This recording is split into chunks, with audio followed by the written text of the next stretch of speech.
True Love Waits office. Okay. Yun, sina Ate Les tsaka si Kuya Aaron. Tapos, wala lang, nag-jamming lang kami, tapos nabuo yung kanta. Parang gusto kasi namin mag-come up sa isang song na patama dun sa mga mag-EMU, gano'n, yung mga naka-friendzone, mga gano'n. Boom! Akala mo, mahal ka niya, gano'n. Sir, Pwede. kantahin mo to na madamdamin, ha? Oo, madamdamin. Ha? Para maraming tamaan. Ilag-ilag din kayo, ha? Akala mo. Apo. Okay, para mga pilinggero, tsaka Yun, pilinggero. akala mo lang.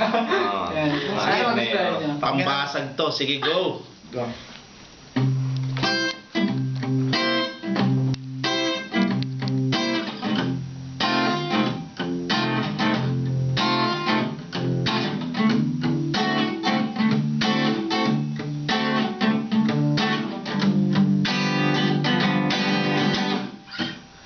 Akala mo, pag-ibig na yan, kinikilig at dumadaan siya. Lalo na pag nag-second ba, akala mo, mahal ka niya, di naman pala. Everyday ay tinetext ka niya, nag-good night at good morning ka siya. Tinatanong kung kumain ka na, akala mo sa'yo lang yun, GM lang pala. Ganyan ba ang ibig? Puro lang kilig, puro lang sarili.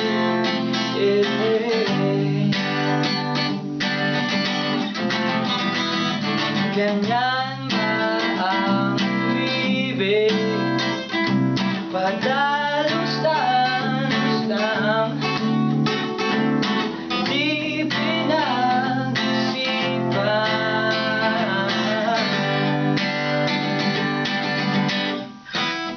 Ang sabi niya, kung mahal mo rin siya, ibigay mo ang lahat sa kanya. Ang totoo ay gusto lang niya may makwento sa mga barkada niya. Ganyan ba ang pag-ibig? Puro lang kilig, puro lang sarili.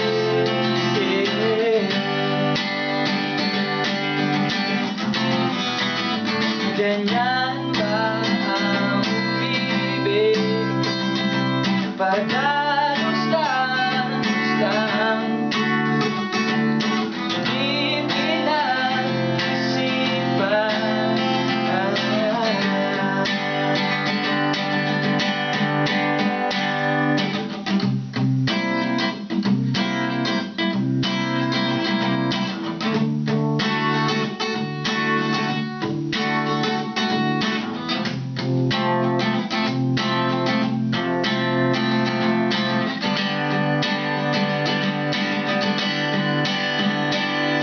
Ganyan ba ang pag-ibig?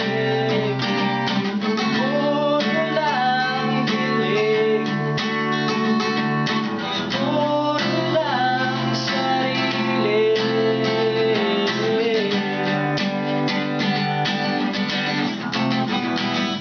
Ganyan ba ang umibig? Padalos-dalos lang, di pinag-isipan kung tama o mali.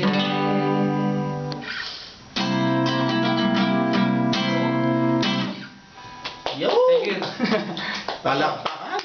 Dumang ano sa M. Hindi ko alam eh. Pastor, paano mo may nakikinig?